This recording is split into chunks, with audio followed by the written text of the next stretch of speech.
Once upon a time, in a quiet Nigerian village, there lived a young girl named Ada. Her mother passed away when she was just 6 years old, leaving her in the care of her father. Ada was sweet, gentle, and always ready to help others, yet she was still too young to understand the cruel world awaiting her. Shortly after her mother's death, her father remarried a woman named Mama Nkechi, a proud and bitter woman with 3 daughters of her own. From the very first day, Ada could feel the coldness in her stepmother's eyes. Mama Nkechi's daughters, Chioma, Amoka, and Ifeoma, were cruel and spoiled. They laughed at Ada, called her names, and mocked her every attempt to do anything right. Even simple tasks like sweeping the floor or fetching water became an opportunity for ridicule. Ada tried to speak up to her father, but he was a weak man, always busy with work and unaware of the suffering his daughter endured. "She is part of the family now. Learn to behave," he would say. Ada felt trapped, alone in her misery. Days turned into months, and months into years. Every morning, Ada woke up to insults and harsh commands. Her stepmother made her cook, clean, wash clothes, and run errands while her daughters lounged and played. Despite the cruelty, Ada never lost hope. She would sit by the river sometimes, silently crying and praying for a better life. "God," she whispered, "please help me. Don't let my life end in sorrow." Chioma, the eldest stepdaughter, often took delight in embarrassing Ada. One day, she poured hot water on Ada's hands while pretending to teach her how to wash dishes.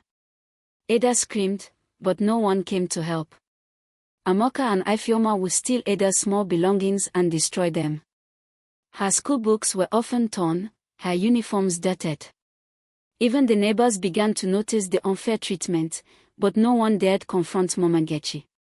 By the time Ada was 17, she had grown tall, beautiful, and resilient, but the cruelty had left deep scars. Her stepmother forced her to do every chore in the house while her daughters dressed in fine clothes, went to parties, and laughed at her hard work. One rainy evening, Ada was sent to clean a mansion at the edge of town.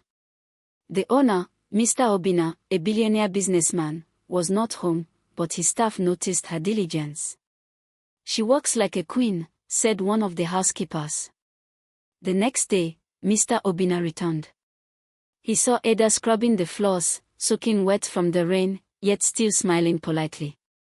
There was something in her eyes, the combination of strength, sadness, and hope, that captured his attention immediately. "Who is this girl?" he asked. "She seems different from the rest." The house manager replied, "She was sent by her stepmother to work here. She is very hardworking and obedient, sir." Mr. Obinna observed her closely over the next few days. He noticed how careful she was, how polite, and yet how her eyes reflected pain. He decided to offer her a permanent job as his cleaner, but with better pay and dignity. Ada could hardly believe it. She had never been treated with such respect in her life. "Thank you, sir," she whispered, her voice trembling. For the first time, she felt valued, seen, and safe. Weeks passed. Ada learned the ropes of the mansion. She cleaned, cooked, and managed the house with precision. Yet, Mr. Obinna often called her to talk, to laugh, to share stories. She slowly began to feel hope again. One day, Mr. Obinna invited her to the garden. "Ada, why do you work so hard, even when life has been unfair?" he asked. Tears streamed down her face as she explained her story of loss, cruelty, and suffering. Mr. Obinna's heart ached. "No one should treat you this way. You are kind, strong, and beautiful. The world must see your worth," he said gently. Ada had never heard such kindness before. Over time, their friendship grew. Mr. Obinna admired her intelligence and resilience. Ada learned about business, philanthropy, and leadership. Yet, despite her growing confidence, she remained humble, never forgetting where she came from. One afternoon, he handed her a small gift, a golden necklace. "For your courage and patience," he said. Ada held it tightly, feeling a warmth she had never known before. Months passed, and their bond deepened. The staff began to notice their connection. Some whispered, "She has changed his heart." Ada was scared of dreaming too much, but her heart fluttered with possibilities. One evening, during a company party, Mr. Obinna announced in front of everyone, "Ada, will you marry me?" Ada froze. She thought of her past, the stepmother's cruelty, and the life she had endured.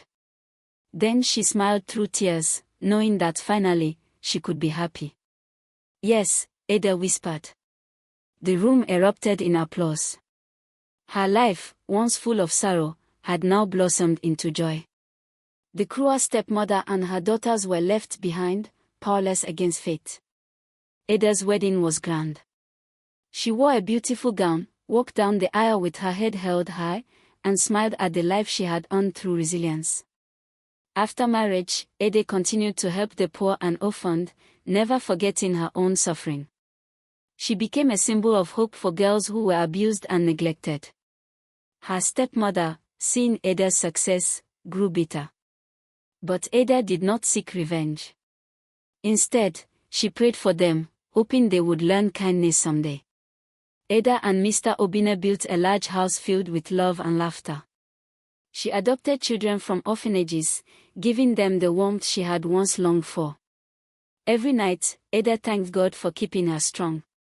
She remembered the tears, the abuse, and the hopeless moments, and felt grateful that her heart had survived. She often looked at her wedding photo and whispered, "This is what hope looks like. This is what patience can bring." Her life had transformed from misery to joy, from fear to love. Ada realized that cruelty does not define one's life.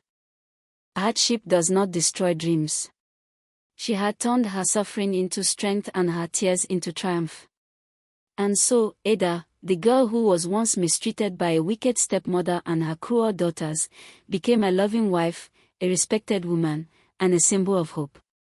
Her story reminds us that even in the darkest moments, light can find its way.